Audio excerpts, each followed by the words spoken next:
مدینہ منورہ میں فیروز نام ایک فارسی غلام تھا جس کی کنیت ابو لولو تھی۔ اس نے ایک دن حضرت عمر رضی اللہ عنہ سے آ کر شکایت کی کہ میرے آقا مغیرہ بن شعبہ نے مجھ پر بہت بھاری محصول مقرر کیا ہے، آپ کم کرا دیجئے۔ حضرت عمر رضی اللہ عنہ نے تعداد پوچھی۔ اس نے کہا 2 درہم روزانہ۔ انہوں نے پوچھا تو کون سا پیشہ کرتا ہے؟ بولا بخاری، نقاشی، آہنگری۔ فرمایا کہ ان صنعتوں کے مقابلے میں رقم زیادہ نہیں ہے۔ فیروز دل میں سخت ناراض ہو کر چلا آیا۔ دوسرے دن حضرت عمر رضی اللہ عنہ صبح نماز کے لیے نکلے تو فیروز خنجر لے کر مسجد میں آیا۔ حضرت عمر رضی اللہ عنہ کے حکم سے کچھ لوگ اس کام پر مقرر تھے کہ جب جماعت کھڑی ہو تو صفیں درست کریں۔ جب صفیں سیدھی ہو چکتی تھیں تو حضرت عمر رضی اللہ عنہ تشریف لاتے تھے اور امامت کرتے تھے۔ اس دن بھی حسب معمول صفیں درست ہو چکیں تو حضرت عمر رضی اللہ عنہ امامت کے لیے بڑھے اور جو ہی نماز شروع کی، فیروز نے دفعتاً گھات میں سے نکل کر 6 وار کیے، جن میں سے ایک ناف کے نیچے پڑا۔ حضرت عمر رضی اللہ عنہ نے فوراً عبد الرحمن بن عوف رضی اللہ عنہ کا ہاتھ پکڑ کر اپنی جگہ کھڑا کر دیا اور خود زخم کے صدمے سے گر پڑے۔ حضرت عبد الرحمن بن عوف رضی اللہ عنہ نے اس حالت میں نماز پڑھائی کہ حضرت عمر رضی اللہ عنہ سامنے بسمل پڑھے تھے۔ فیروز نے اور لوگوں کو بھی زخمی کیا لیکن بالآخر پکڑ لیا گیا اور ساتھ ہی اس نے خودکشی کر لی۔ حضرت عمر رضی اللہ عنہ کو لوگ اٹھا کر گھر لائے۔ سب سے پہلے انہوں نے پوچھا کہ میرا قاتل کون تھا؟ لوگوں نے کہا فیروز۔ فرمایا الحمدللہ، میں ایسے شخص کے ہاتھ سے نہیں مارا گیا جو اسلام کا دعویٰ رکھتا تھا۔ لوگوں کو خیال تھا کہ زخم چندہ کاری نہیں، غالباً شفا ہو جائے۔ چنانچہ ایک طبیب بلایا گیا، اس نے نبیذ اور دودھ پلایا، دونوں چیزیں زخم کی راہ سے باہر نکل آئیں۔ اس وقت لوگوں کو یقین ہو گیا کہ وہ اس زخم سے جانبر نہیں ہو سکتے۔ چنانچہ لوگوں نے ان سے کہا اب آپ اپنا ولی عہد منتخب کر جائیے۔ حضرت عمر رضی اللہ عنہ نے اپنے فرزند عبداللہ کو بلا کر کہا کہ حضرت عائشہ رضی اللہ عنہ کے پاس جاؤ اور کہو عمر آپ سے اجازت طلب کرتا ہے کہ رسول اللہ صلی اللہ علیہ وسلم کے پہلو میں دفن کیا جائے۔ عبداللہ رضی اللہ عنہ حضرت عائشہ رضی اللہ عنہ کے پاس آئے، وہ رو رہی تھیں۔ حضرت عمر رضی اللہ عنہ کا سلام کہا اور پیغام پہنچایا۔ حضرت عائشہ رضی اللہ عنہ نے کہا اس جگہ کو میں اپنے لیے محفوظ رکھنا چاہتی تھی لیکن آج میں عمر کو اپنے آپ پر ترجیح دوں گی۔ عبداللہ واپس آئے، لوگوں نے حضرت عمر رضی اللہ عنہ کو خبر کی، بیٹے سے مخاطب ہوئے اور کہا کہ کیا خبر لائے؟ انہوں نے عرض کیا کہ جو آپ چاہتے تھے۔ فرمایا یہی سب سے بڑی آرزو تھی۔ اس وقت اسلام کے حق میں جو سب سے اہم کام تھا وہ ایک خلیفہ کا انتخاب کرنا تھا۔ تمام صحابہ بار بار حضرت عمر رضی اللہ عنہ سے درخواست کرتے تھے کہ اس مہم کو آپ طے کر جائیے۔ حضرت عمر رضی اللہ عنہ نے خلافت کے معاملے پر مدتوں غور کیا تھا اور اکثر اس کو سوچا کرتے تھے۔ بار بار لوگوں نے ان کو اس حالت میں دیکھا کہ سب سے الگ متفکر بیٹھے ہیں اور کچھ سوچ رہے ہیں۔ دریافت کیا تو معلوم ہوا کہ خلافت کے باب میں غلطاں و پیچاں ہیں۔ مدت کے غور و فکر پر بھی ان کے انتخاب کی نظر کسی شخص پر نہ جمتی تھی۔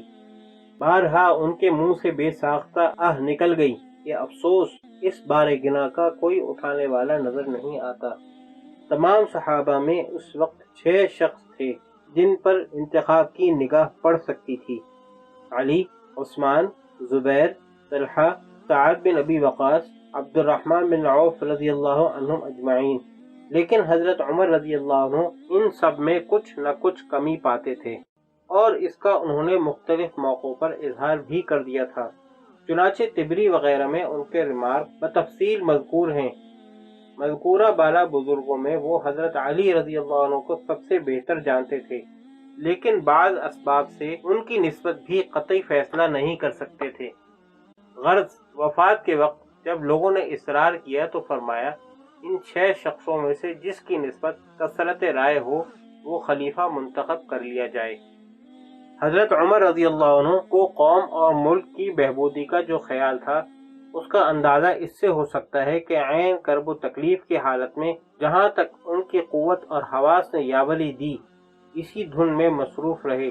لوگوں کو مخاطب کر کے کہا کہ جو شخص خلیفہ منتخب ہو اس کو میں وصیت کرتا ہوں کہ 5 فرقوں کے حقوق کا نہایت خیال رکھے: مہاجرین، انصار، اعراب، وہ اہل عرب جو اور شہروں میں جا کر آباد ہو گئے ہیں، اہل ذمہ یعنی عیسائی، یہودی، پارسی جو اسلام کی رعایت ہے۔ پھر ہر ایک کے حقوق کی تصریح کی، چنانچہ اہل ذمہ کے حق میں جو الفاظ کہے وہ یہ تھے: میں خلیفہ وقت کو وصیت کرتا ہوں کہ وہ خدا کی ذمہ داری اور رسول اللہ صلی اللہ علیہ وسلم کی ذمہ داری کا لحاظ رکھے، یعنی اہل ذمہ سے جو اقرار ہے وہ پورا کیا جائے، ان کے دشمنوں سے لڑا جائے اور ان کو ان کی طاقت سے زیادہ تکلیف نہ دی جائے۔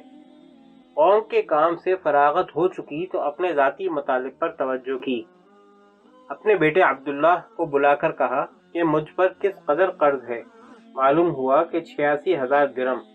فرمایا کہ میرے متروکہ سے ادا ہو سکے تو بہتر، ورنہ خاندان عدی سے درخواست کرنا، اور اگر وہ بھی پورا نہ کر سکیں تو کل قریش سے، لیکن قریش کے علاوہ اوروں کو تکلیف نہ دینا۔ یہ صحیح بخاری کی روایت ہے، لیکن عمر بن شیبہ نے کتاب المدینہ میں بسند صحیح روایت کی ہے کہ نافع رضی اللہ عنہ جو حضرت عمر رضی اللہ عنہ کے غلام تھے، کہتے تھے کہ حضرت عمر رضی اللہ عنہ پر قرض کیوں کر رہ سکتا تھا، حالانکہ ان کے ایک وارث نے اپنے حصہ وراثت کو 1 لاکھ میں بیچا تھا۔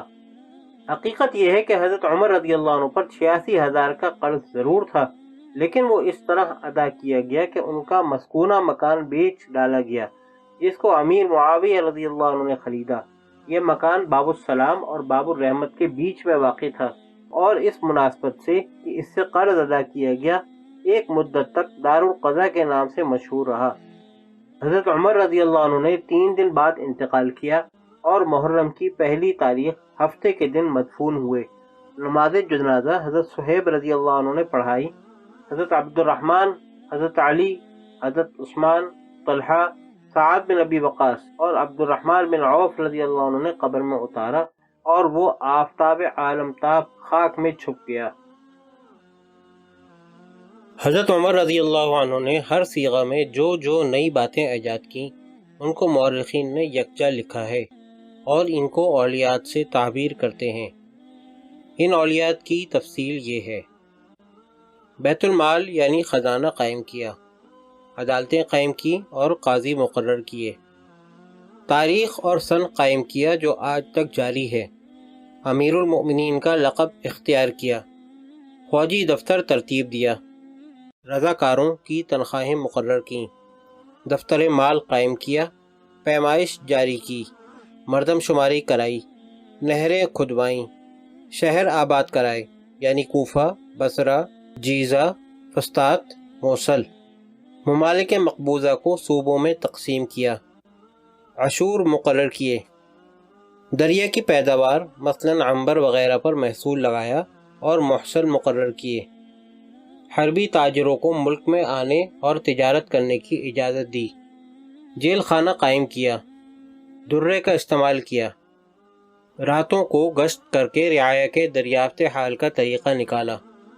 پولیس کا محکمہ قائم کیا، جا بجا فوجی چھاؤنیاں قائم کی، گھوڑوں کی نسل میں اصیل اور مجنس کی تمیز قائم کی جو اس وقت تک عرب میں نہ تھی، پرچہ نویس مقرر کیے، مکہ معظمہ سے مدینہ منورہ تک مسافروں کے آرام کے لیے مکانات بنوائے، راہ پر پڑے ہوئے بچوں کی پرورش اور پرداخت کے لیے روزینے مقرر کیے، مختلف شہروں میں مہمان خانے تعمیر کرائے، یہ قاعدہ قرار دیا کہ اہل عرب گو کافر ہوں، غلام نہیں بنائے جا سکتے، مفلوق الحال عیسائیوں اور یہودیوں کے روزینے مقرر کیے، مکاتب قائم کیے، معلموں اور مدرسوں کے مشاہرے مقرر کیے، حضرت ابو بکر رضی اللہ عنہ کو اصرار کے ساتھ قرآن مجید کی ترتیب پر آمادہ کیا اور اپنے اہتمام سے اس کام کو پورا کیا، قیاس کا اصول قائم کیا، فرائض میں عول کا مسئلہ ایجاد کیا، فجر کی اذان میں الصلاۃ خیر من النوم کا اضافہ کیا، چنانچہ موطا امام مالک میں اس کی تفصیل مذکور ہے، نماز تراویح جماعت سے قائم کی، 3 طلاقوں کو جو ایک ساتھ دی جائیں طلاق بائن قرار دیا، شراب کی حد کے لیے 80 کوڑے مقرر کیے، تجارت کے گھوڑوں پر زکوٰۃ مقرر کی۔ بنو ثعلبہ کے عیسائیوں پر بجائے جزیہ کے زکوٰۃ مقرر کی۔ وقف کا طریقہ ایجاد کیا۔ نماز جنازہ میں 4 تکبیروں پر عام لوگوں کا اجماع کرا دیا۔ مساجد میں وعظ کا طریقہ قائم کیا۔ ان کی اجازت سے تمیم داری نے وعظ کہا۔ یہ اسلام میں پہلا وعظ تھا۔ اماموں اور مؤذنوں کی تنخواہیں مقرر کیں۔